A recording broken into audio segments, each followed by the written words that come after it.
Nous sommes dans la ferme de l'Espinette, qui est assez connue dans le Brabant wallon. C'est une très ancienne ferme qui date de 1600.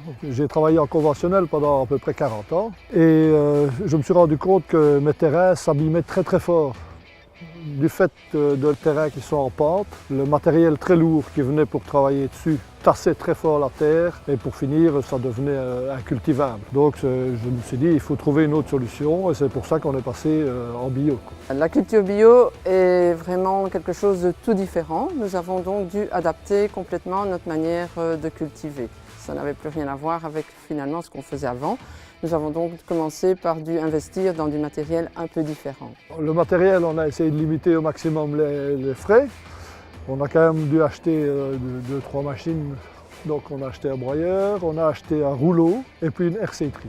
C'est le troisième outil assez important qu'on a acheté pour faire le passage. C'est presque une nécessité. En fait, le négoce actuel est prévu pour des réceptions rapides de grosses quantités. Or, nous produisons des petites quantités et très lentement. Donc, il y avait une obligation de trouver une solution pour stocker les grains. Pour stocker chez soi, il a fallu installer des silos. Nous avions évidemment ici, dans notre ferme, une grande grange qui ne servait plus à grand chose parce qu'on ne savait pas stocker du matériel dedans. Et donc l'idée a germé, pourquoi ne pas installer des silos, puisqu'au départ, les granges étaient finalement, avaient cette fonction-là au départ, quoi. Je suis fier de ce que je fais maintenant et donc je trouve que je dois le faire savoir aux gens.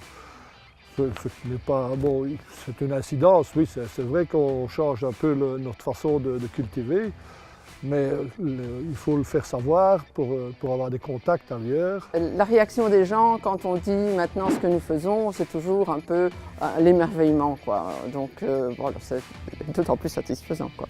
Moi j'ai toujours été attiré par le travail du grain, donc maintenant celui qui a des bêtes, il peut très bien le faire aussi. Maintenant, mais c'est toujours, il faut se renseigner. Moi j'ai visité, je ne sais pas, des dizaines de fermes avant de faire le passage. Et donc, il faut se renseigner. Chez les agriculteurs bio, on est toujours prêt à parler.